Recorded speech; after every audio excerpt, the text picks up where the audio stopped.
bienvenue dans l'émission Parole de femmes. Cette semaine a été une semaine, je crois, riche parce que nous avons récupéré ce qui nous appartenait, des choses qu'on avait pu laisser sur le côté de la route parce qu'on n'était pas sûr que ça nous appartenait, parce qu'on a été découragé ou quelquefois on a été trompé aussi par des faux enseignements, par nos propres raisonnements en renonçant à notre héritage glorieux, un héritage de guérison, un héritage de liberté, un héritage de provision. Et cette semaine, nous avons expérimenté la bonté de Dieu.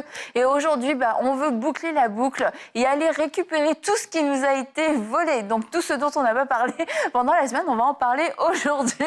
C'est juste ça, les filles, le programme. C'est bon, vous êtes prêtes? Yes, ouais, t'es prête, David?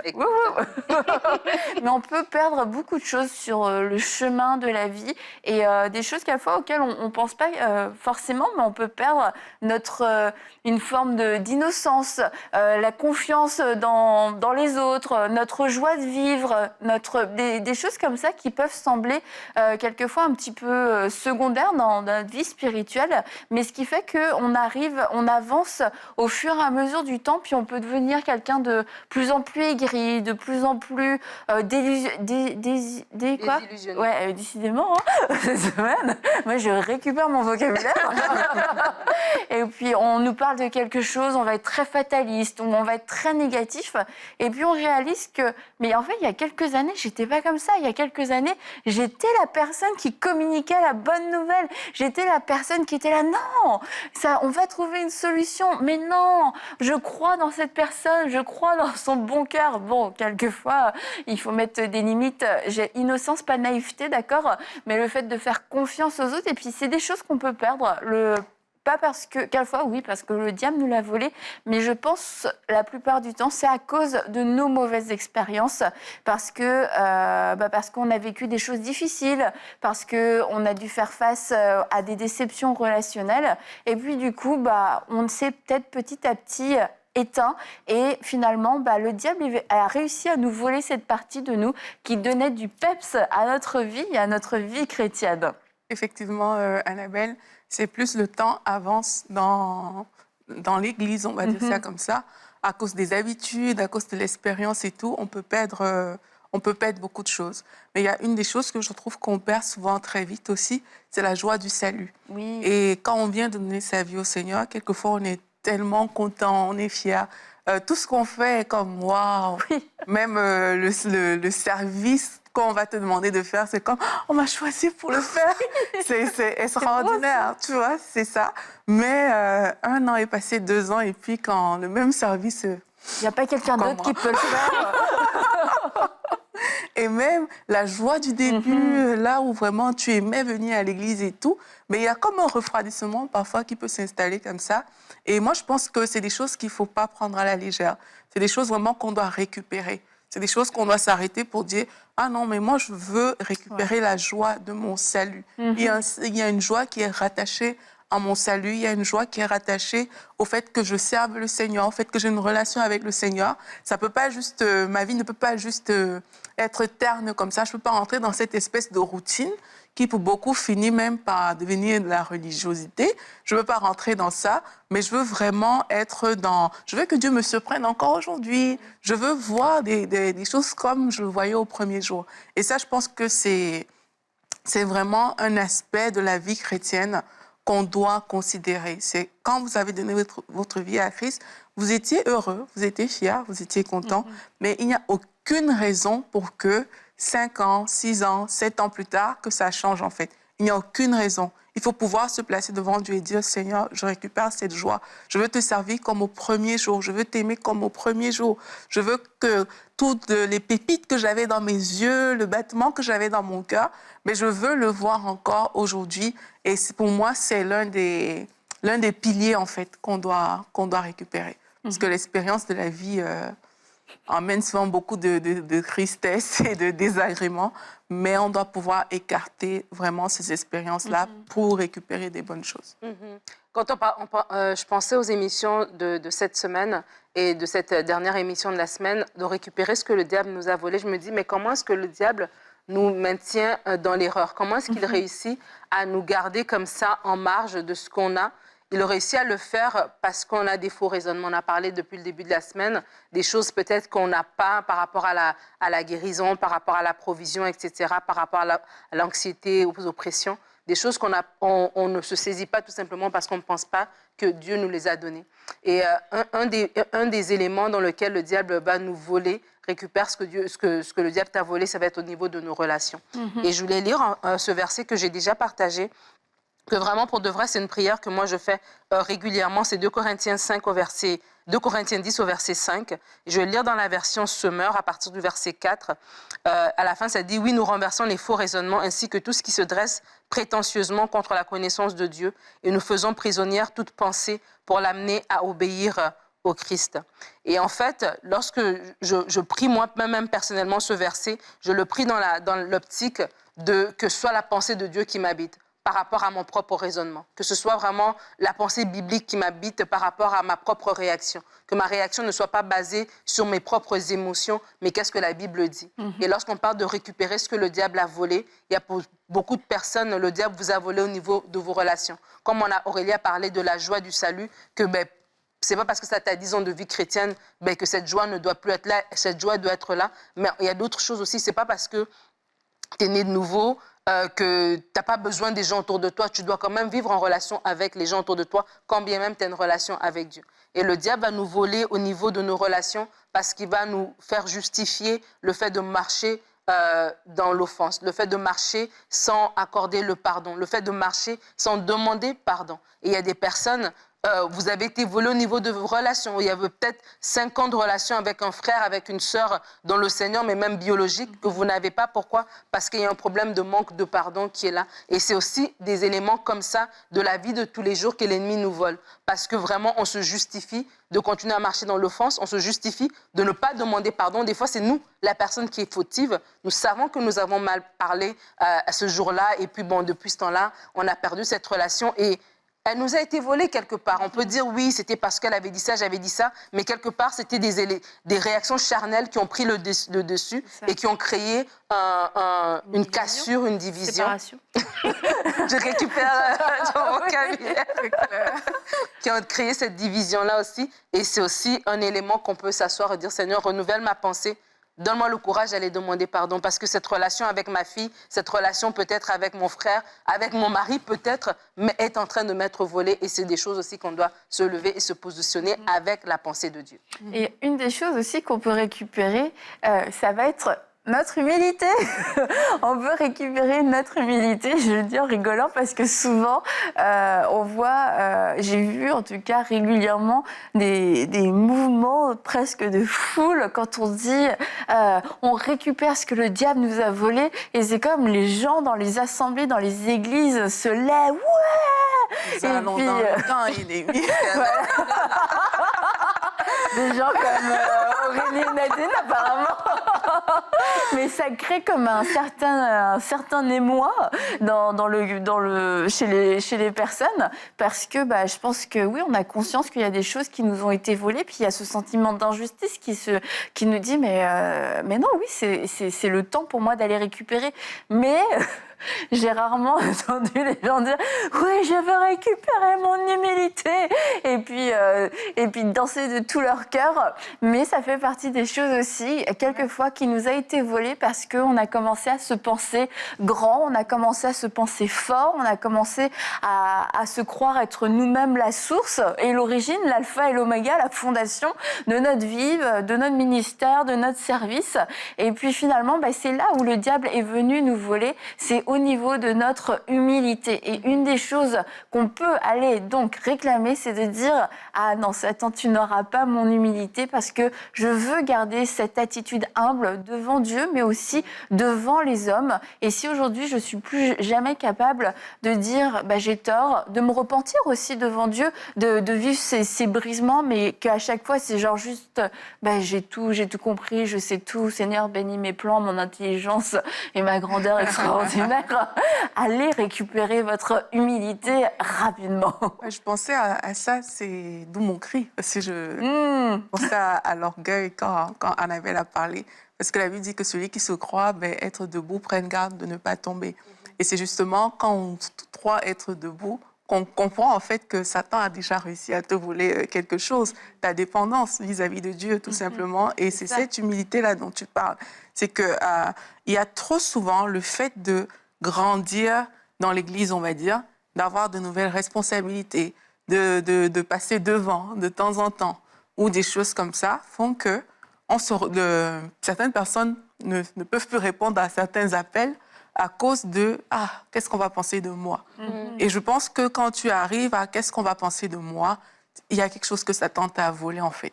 Satan t'a volé, je ne sais pas comment qualifier ça, cette innocence aussi, peut-être, que tu avais au début, quand comme on a dit au roi Saül, quand tu n'étais encore rien à tes yeux, il y a des choses, en fait, que tu ne pouvais pas te permettre de faire. Maintenant que tu penses que tu es très grand, tu oses même prendre certaines places qui ne sont pas les tiennes.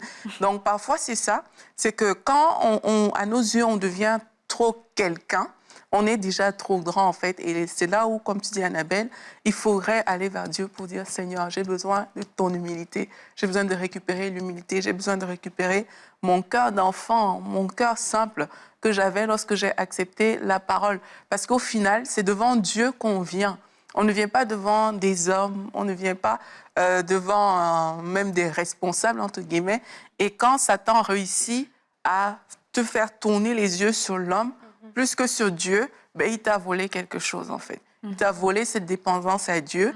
Et il faudrait vraiment dire, je récupère la dépendance vis-à-vis de Dieu. Je veux récupérer cette chose-là. Je ne veux pas me la laisser voler. Et si ça implique m'humilier, si ça implique répondre à certains appels, si ça implique, pour moi, de toute façon, on doit mourir pour porter du fruit.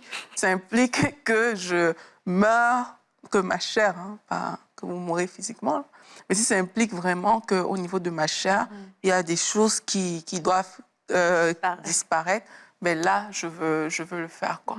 Et quand tu parles de Satan qui nous ment, en fait, en nous faisant croire que nous faisons plus aimer la position qu'on a que vraiment notre position d'enfant de Dieu et non la position devant les hommes. Je crois qu'autre chose aussi que Satan a réussi à nous voler, c'est notre temps avec le Seigneur dans la parole. Parce qu'il quelque part, on érige dans nos vies des idoles comme ça, qui nous volent. Tu sais, quand on parle de l'idolâtrie, on pense peut-être voilà, au peuple d'Israël avec le veau d'or, etc. Ça a l'air quelque chose de gros, quelque chose d'évident. Mais je crois qu'aujourd'hui, c'est aussi un danger pour nous en tant qu'enfants de Dieu. C'est cette idolâtrie de notre vie de tous les jours, de notre confort, de nos enfants, de notre couple, de notre travail, qui prend tellement de place qu'on n'a plus du temps juste avec le Seigneur dans sa parole. Et c'est comme ça que l'ennemi nous vole et comme ça qu'il arrive petit à petit à nous faire croire ces mensonges dont on a parlé pendant tout le long de la semaine. Donc récupère ce que t'a été volé, c'est ce temps de communion avec Dieu aussi. Si tu trouves que tu n'as jamais le temps avec le Seigneur, c'est que quelque part, il y a un inversement des priorités en fait. C'est quelque part, c'est que Dieu t'a donné 24 heures dans la journée, que dans les 24 heures, tu n'as vraiment pas du temps pour lui et que tu te justifies en fait. Et tu trouves ça normal, ok, une journée, 2 semaines, 1 mois, c'est que ça devient compliqué pour toi et tu es en danger en fait. Parce que quand les faux raisonnements vont entrer dans ton cœur, tu ne sauras plus les déceler parce que ton système d'alarme, entre guillemets, il sera éteint. Il sera éteint tout simplement parce qu'il n'y a pas ce temps dans la parole. Donc, c'est aussi de se dire, Seigneur, est-ce que j'ai des idoles dans ma vie? Est-ce qu'il y a des choses comme ça qui ont pris ta place? Et être humble, Aurélie avait parlé en début de semaine, d'aller humblement et de parler avec honnêteté devant le Seigneur. Mais voilà, peut-être que, oui, peut-être que ton couple a pris toute la place. Peut-être tes merveilleux enfants ont pris toute la place. Ta vie sociale a pris toute la place. Ton service, même à l'Église, peut avoir pris toute la place au point où est-ce que tu penses que ton service à l'Église égale à ta relation avec Dieu. Mais ce sont deux choses complètement différentes, en fait. Et c'est important aussi de dire, on parle de récupérer ce que Dieu nous a volé. S'asseoir sincèrement, combien de temps je passe avec le Seigneur? Quelle est ma relation avec Dieu? Est-ce que je vais seulement au Seigneur pour être celui qui me guérit, qui me donne un travail, qui fait ceci pour moi, etc. Mais est-ce que je l'aime encore comme au premier jour?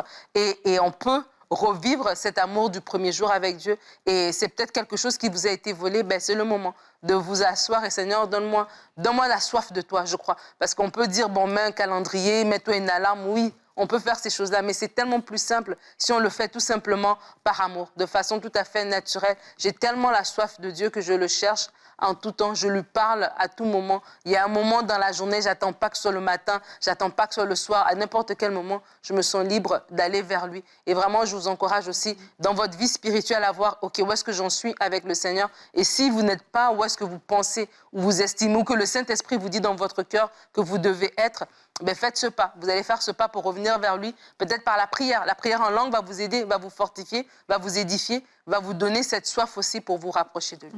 Et dans Deutéronome, Dieu dit au peuple d'Israël, quand tu mangeras à satiété, n'oublie pas de me célébrer et ne m'oublie pas au point de ne plus respecter mes commandements, mes prescriptions. Et quelquefois, c'est sûr, on a vu Dieu agir dans notre vie et on ne s'est pas fait voler notre bénédiction, mais on s'est fait voler notre relation avec Dieu. On l'a rencontré, comme tu l'as dit, comme le pourvoyeur, le guérisseur. Il a tout fait ça pour nous et on a pris ces bénédictions. Et puis après, on a oublié Dieu lui-même, on a oublié l'intimité, on a oublié sa parole. Et c'est comme ça qu'à un moment donné, on devient très vulnérable parce qu'on n'a plus d'assurance, parce qu'on ne sait plus c'est quoi notre héritage, c'est quoi les promesses, c'est quoi la vérité. Et une fois, nous, plusieurs fois en fait, et Aurélie aussi, je pense que c'est arrivé avec certaines compagnies aériennes où tu peux rencontrer quelques déceptions au cours de ton voyage. Et donc là, ça avait été long. Et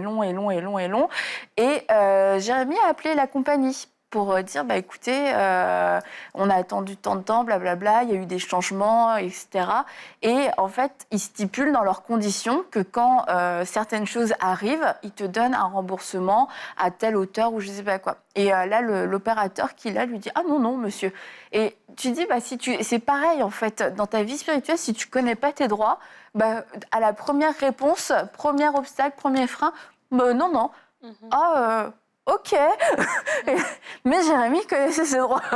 Il avait lu les petites lignes en bas et c'était très bien stipulé, c'était très clair et il a dû insister. Et finalement, il a eu gain de cause. Mais quand il me racontait ça, il me disait, mais je ne comprends pas la mauvaise foi de ces personnes pour me dire non, monsieur, alors que c'est écrit noir sur blanc que oui, monsieur. Et souvent, dans le monde spirituel, on peut manquer aussi de cette persévérance parce qu'on a délaissé la parole et puis du coup, on n'a rien sur quoi s'appuyer. Et là, c'était juste une histoire de billets d'avion et il y avait 2 lignes sur lesquelles s'appuyer et ces 2 lignes ont donné gain de cause. Mais il y a 2 lignes puissantes dans notre parole, dans la Bible, qui nous donnent gain de cause dans tellement de situations et c'est juste de les trouver, de les connaître et même si le diable se présente en ange de lumière et vous dit non, ah ok, j'ai eu un rêve, j'ai eu un songe, j'ai eu une parole, j'ai eu une prophétie, mais si ça va contre la promesse et la parole de Dieu, vous devez persévérer et être violent jusqu'à voir la manifestation parce que le diable va forcément venir vous décourager et alors qu'on est en train de dire je vais récupérer ce qui m'a été volé, le diable n'est pas là, ah ok, oui, restitution, d'accord, je suis là pour te redonner tout ce que tu veux parce que tu as compris que ça t'appartenait. Et il peut y avoir une certaine résistance parce que le diable n'a pas envie de rendre, n'a pas envie de restituer ce qu'il a volé. Il est un voleur dans les fins fonds de son être, donc il n'a sûrement pas envie de vous restituer ces choses et c'est pour ça que nous avons besoin d'être forts dans la parole de Dieu. Effectivement, tu me fais penser à la parabole du semeur. C'est une histoire aussi de vol, parce que la parole est semée et puis on voit tout ce qui se passe et ça décrit bien les choses qui peuvent être volées, tu vois. Et quelquefois, on ne prend pas justement le temps de conserver ces choses. Parce que quand on dit aussi, qu'on parle de vol, on doit avoir le souci de conserver les choses qu'on a reçues. Parce que quelqu'un ne peut pas venir te voler si toi, comme la Bible dit, il faut d'abord qu'il entre dans la maison, qu'il lie l'homme fort avant de piller sa maison. Mais ce qui se passe souvent, c'est justement que on est les responsables de nos maisons, on va dire ça, mais on laisse justement la porte ouverte et on n'a pas cette force que quand l'ennemi va vouloir rentrer, il ne pourra pas nous lier, tout simplement parce qu'on a cette force. Mais la force, elle vient d'où? La force vient de la parole de Dieu, comme tu le dis. Mais il faut comprendre qu'on est responsable de ce que Dieu nous donne, en fait. Si Dieu te donne, comme on a vu, il nous a donné la santé divine, tu es responsable de cette santé-là. Tu ne vas pas faire tout et n'importe quoi parce que Dieu te l'a donné. Et quelquefois, on ne réalise pas notre niveau de responsabilité dans notre vie chrétienne. On pense que, OK, à cause de la bonté de Dieu, à cause de sa miséricorde, on peut laisser nos maisons ouvertes comme ça, mais la réalité, c'est que si tu laisses ta maison ouverte, le voleur, il va venir piller dans ta maison. Donc, il y a aussi cette question de responsabilité qui se pose. Et pour toute chose, parce que c'est sûr qu'en une émission, on ne peut pas tout dire dans tous les domaines où Satan a volé. Chacun connaît plus ou moins sa vie. Mais pour toute chose, tu vas remarquer que mais peut-être je n'ai pas veillé. C'est quand on ne veille pas que on vient jeter livret dans une maison. C'est parce que je n'ai pas pris la responsabilité de mon champ qu'on est venu mettre livret. C'est parce que je n'ai pas fait ces choses-là que, voilà, je constate ces situations. Donc, quand le voleur vient voler, il faut savoir qu'il a lié quelqu'un. Il a lié l'homme fort de cette maison-là aussi. Et c'est cette responsabilité de se dire, je ne veux pas me laisser faire par Satan. Je ne veux pas qu'il ait l'accès à ma maison, mais c'est cette responsabilité qu'il faut prendre. On la prend notamment par la parole de Dieu, parce que c'est l'une des choses que Satan va vouloir voler, comme on voit dans la parabole, en bâtissant notre être intérieur, en sachant que, OK, ça se fait aussi même par le parler en langue. Le parler en langue fortifie notre être intérieur, au point où, quand tu seras dans certaines situations, tu vas voir que tu as la pensée de Dieu qui vient. C'est des choses que ce n'est pas ton intelligence qui t'a juste dit, mais la pensée de Dieu va venir. Et même, comme on sait que Satan est rusé, il y a des petits vols subtils qu'il va vouloir faire en te présentant peut-être certaines choses, mais c'est la pensée de Dieu qui va te garder. Parce que parfois, les choses, le vol, c'est pas « Ah, je viens te voler, regarde et tout », non. Parfois, c'est des subtilités. C'est OK, il y a une porte ouverte qu'on te présente comme ça. Tu penses que c'est bien, mais qu'est-ce qui, au final, te garde? Qu'est-ce qui, au final, fait que tu ne livres pas facilement tes affaires? Mais c'est parce que tu as la pensée de Dieu à l'intérieur de toi. Cette pensée qui vient du fait que tu te nourris de la parole, que tu as une relation avec l'Esprit de Dieu et que cette relation-là, alors que tu vis ta vie de tous les jours, cette relation est en cours et c'est elle qui te fait des alarmes, c'est elle qui te fait ne pas tomber dans des pièges de vol, de destruction de Satan, et c'est elle qui te garde au final et qui te préserve d'être pillé. Donc je pense que c'est important pour nous tous de vraiment maintenir cette relation-là parce que sincèrement, il y a trop de domaines. Et comme tu as dit, Annabelle, parfois on voit juste des choses matériel. On voit juste l'argent qu'on a volé, on voit juste peut-être la santé et tout. Oui, ça fait partie des choses volées, mais il y a aussi des choses plus profondes que le Seigneur veut faire avec chacun de nous. Et je pense que le travail de l'Esprit de Dieu en nous, c'est aussi d'aller toucher ces choses-là. Et si on laisse le Saint-Esprit faire, on va voir que non seulement il va travailler à l'intérieur de nous, mais on va fermer des portes à Satan par rapport au vol. Quand tu parles de chaque personne connaît un peu sa vie et peut regarder ce qu'il a été volé. J'avais en tête le passage où est-ce que Paul est en train de marcher et il y a cette femme qui a l'esprit de Python qui va dire, voici ces grands hommes qui viennent, etc. Et Paul va discerner en fait qu'il y avait un esprit méchant en cette femme-là. Et où est-ce que les gens, la foule, pouvait juste entendre une dame crier, une dame dire des choses. Paul a su discerner en fait qu'il y avait quelque chose derrière. Et je crois que pour plusieurs personnes, il y a un moment de s'asseoir et que vraiment le Saint-Esprit vous permet de discerner dans vos vies ce qui vous est volé. J'ai dans ma tête depuis tout à l'heure une femme qui a des fausses couches à répétition.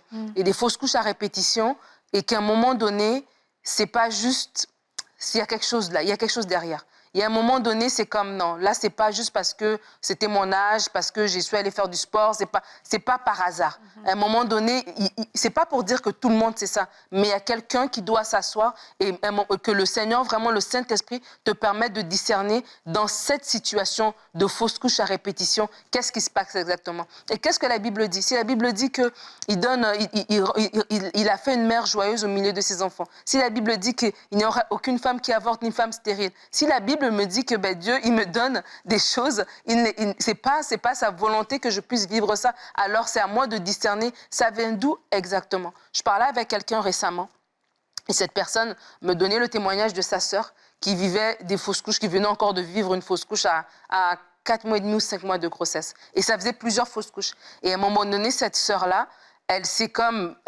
dit, mais attends, c'est pas normal, là, c'est trop. Et en faisant une enquête comme ça, en parlant, ils se sont rendus compte que dans leur famille, le papa avait dit des choses, etc., etc. C'était comme des paroles qui avaient été lancées, qui avaient vraiment spécifiquement par rapport aux enfants. Et c'était de là que ça venait. Donc, ils se sont parlé, tout ça, il y a eu des repentances, etc., des prières. Et en fait, c'est ça, en fait. Elle aurait pu juste vivre ça et subir ça et puis se dire peut-être que, bon, la maternité, peut-être c'est pas pour moi, etc., etc. Mais elle a décelé que c'était pas normal. Et la Bible nous parle de cette femme qui va vers le juge, qui n'y va pas une fois, qui n'y va pas deux fois, qui va à répétition. Et il y a des choses comme ça que Satan nous a volées et que ça fait tellement longtemps que ça s'est comme installé. Et peut-être ça prendrait d'être persévérant dans la prière, ça prendra peut-être d'aller beaucoup plus loin, ça prendra peut-être d'en parler avec notre pasteur, ça prendra peut-être d'aller plus loin dans les Écritures, peut-être de prendre un temps de jeûne pour vraiment recevoir le conseil parfait de Dieu. Mais mon encouragement pour vous, c'est tout simplement que vos yeux puissent s'ouvrir devant certaines réalités de vos vies, que vous puissiez réaliser où est-ce que l'ennemi vous a menti et où est-ce qu'il vous a fait accepter des choses comme étant normales alors qu'elles ne le sont pas, alors que votre héritage est beaucoup plus grand, beaucoup plus glorieux. Vous savez, chacun vit sa vie. Il y a des choses qu'on peut vivre en communauté comme ça. Il y a d'autres choses qui sont plus personnelles à nous. Mais le Seigneur connaît chacun de ses enfants. Il n'est pas trop occupé. Il n'y en a pas trop qui ne connaissent pas, qui n'en échappent un à gauche, à droite. Non, il connaît chacune de nos vies et Dieu veut intervenir. On va tout simplement prier pour vous. Alors qu'on termine cette émission, que vos yeux puissent s'ouvrir devant certaines choses et que vous puissiez prendre les bonnes décisions, que vous puissiez prendre, vous positionner en fait pour récupérer ce qui vous a été volé. Saint-Esprit, merci pour ta touche sur cette émission. Merci pour ton onction qui coule sur ce plateau. Alors que nous avons partagé sur ce thème, il y a des choses qui ont été volées, il y a des choses qui ont été ravies. Merci parce que maintenant les yeux s'ouvrent. Merci parce que tu ouvres l'intelligence spirituelle, tu ouvres les yeux de nos cœurs pour voir certaines réalités. Je prie, Seigneur Dieu, pour cette femme que j'ai dans ma pensée, qui vit des fausses couches à répétition. Merci parce que maintenant ses yeux s'ouvrent sur cette situation, qui n'est pas une simple situation médicale, qui n'est pas une simple situation comme ça au hasard, qui n'est pas une fatalité qu'elle doit vivre et revivre mois après mois, année après année. Merci parce qu'elle se positionne maintenant et elle récupère cette maternité que tu lui as acquise à la croix, cette fertilité que tu lui as acquise à la croix. Merci Seigneur pour ceux qui se positionnent aussi par rapport à leurs relations, des foyers qui sont brisés. On ne comprend pas, mais il y a toujours de la dispute, il y a toujours de la zizanie, il n'y a rien qui peut se construire à long terme. On fait un pas devant et 3 pas derrière. Merci parce que ces personnes aussi se lèvent dans leur foyer pour appeler ta paix, pour dire que ce n'est pas normal. L'esprit de divorce est dans cette maison et il doit partir dans le nom de Jésus. Merci parce qu'elles se lèvent maintenant pour se positionner pour la paix dans leur foyer, pour comprendre que ce n'est pas leur partage. Le mariage de leurs parents, de leurs grands-parents n'est pas leur partage. Leur mariage est fondé sur la base de Jésus-Christ. Merci Seigneur parce que ces foyers maintenant sont renouvelés par ta puissance, ô Dieu. Merci parce que nous nous levons dans nos maisons. Les femmes qui suivent ces émissions se lèvent dans leur maison comme des gardiennes de leur maison, pas gardées avec la culture, pas gardées avec la chair, mais gardées avec l'esprit, gardées avec un esprit de sagesse, un esprit de discernement. Merci pour la prière, Seigneur. Je prie pour ces personnes qui sont lasses, qui sont fatiguées, qui sont comme dans une espèce de torpeur, qui n'arrivent même plus à prier. Satan a volé encore cet aspect-là, a volé leur vigilance par rapport à ces choses-là. Merci parce que tu leur permets maintenant de se lever comme des femmes de prière dans leur maison, de se lever comme des hommes de prière dans leur maison. Oh Seigneur, nous sommes tellement reconnaissants de ce que tu fais dans les maisons, dans les foyers. Nous récupérons ce qui est à nous dans le nom puissant de Jésus. Amen. Amen, amen. Merci beaucoup les filles. Et n'hésitez pas à témoigner, n'hésitez pas à laisser un commentaire pour nous dire ce que Dieu a fait pour vous à travers ces émissions. Sinon, envoyez votre témoignage à emcitv.com/témoignage. Et on se dit à très bientôt pour une prochaine émission de Paroles de Femmes.